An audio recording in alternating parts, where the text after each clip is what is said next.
మేము తెలియజేయడానికి మేము ముందుకు వస్తున్నాం. అడుగుదామండి. ఎస్ వెంకటేశ్వర్లు గారు, గుడ్ మార్నింగ్ అండి. Good morning madam. S Venkateswarlu గారు, సో ఇందాక నుమన్ గారు పాయింట్స్ వింటున్నారు. డెఫినెట్ గా కేసీఆర్ అదేవిధంగా హరీష్ రావు వీళ్ళు క్రిమినల్స్. కాంగ్రెస్ హయాంలో నిర్మించిన డ్యాములు కానీ ప్రాజెక్టులు కానీ వాళ్ళు వేసిన ఫౌండేషన్స్ ఇప్పటికీ కూడా చెక్కు చెదరలేదు, అన్ని బాగానే ఉన్నాయి. కానీ మీరు ఏదైతే హంగామా హడావిడిగా చేసి తీసుకొచ్చిన ఈ కాళేశ్వరం ప్రాజెక్ట్ ఇప్పుడు ఈ రోజు కూలిపోవాల్సిన పరిస్థితికి వచ్చిందని చెప్పేసి కూడా అంటున్నారు. దీనికి ఏంటి మీ సమాధానం? Good morning juniors viewers and తోటి ప్యానల్ మెంబర్స్ కు.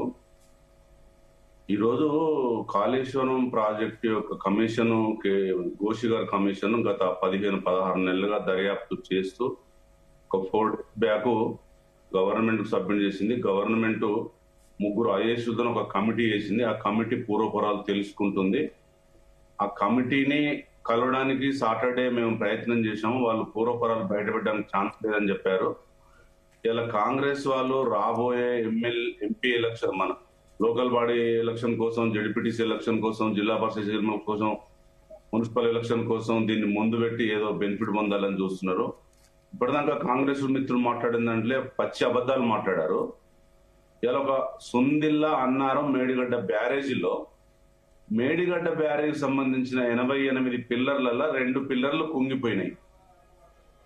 ఎక్కడైతే తమ్మిడి హట్టి దగ్గర వాటర్ లభ్యత లేదో, వ్యాప్కో ఏజెన్సీ ఎక్కడైతే మేడిగడ్డ బ్యారేజ్ కట్టమని మాకు కేంద్ర ప్రభుత్వం రిపోర్ట్ ఇచ్చిందో అక్కడనే మేడిగడ్డ కట్టినాం. మేడిగడ్డ కడతానప్పుడు కేసీఆర్ గారు, హరీష్ రావు గారు, ఈటెల రాజేంద్ర అక్కడ ఉండి ఇది కుంగిపోవాలని ఏ గవర్నమెంట్, ఏ మంత్రులు, ఏ ముఖ్యమంత్రులు కట్టరు.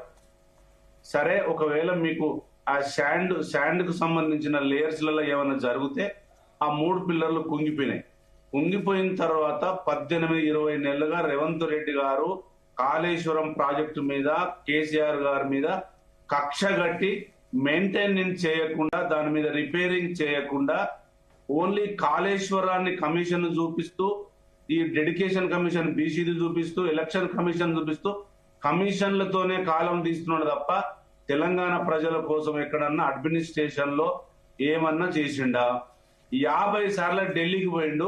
ఒక్క రోజన్నా ఈ కాళేశ్వరం ప్రాజెక్టు గురించి మేము 9 అంశాల మీద రిపోర్ట్లు తీసుకొని, పర్మిషన్లు తీసుకొని కాళేశ్వరం ప్రాజెక్టు కట్టినాం.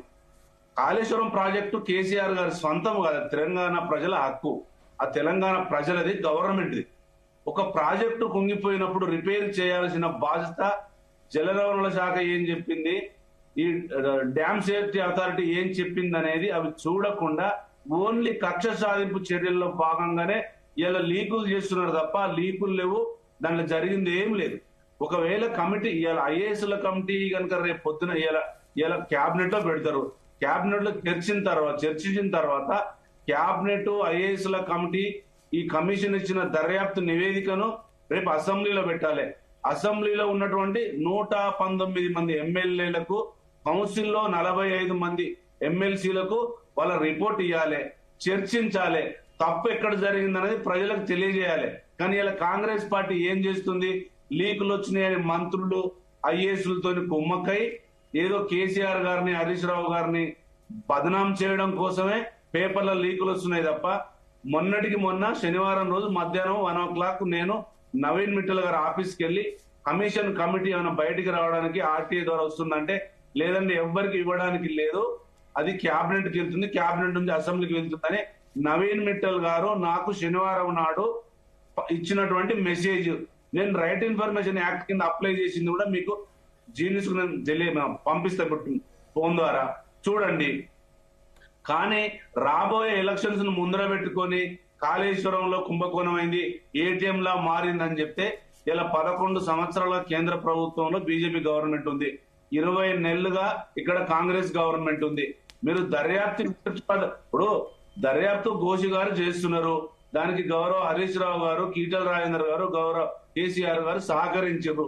దాంట్లో పూర్వపరాలు ఏమున్నాయని, లుకలుకలు ఏమున్నాయని తెలియక ముందే కాంగ్రెస్ వాళ్ళు ముందుకు వచ్చి జరిగింది అనేది అంటే ఇప్పుడు వెంకటేశ్వర్లు గారు మీరు చెప్తున్నట్లుగా బీఆర్ఎస్ పార్టీ నుంచి అటు కేసీఆర్, హరీష్ రావు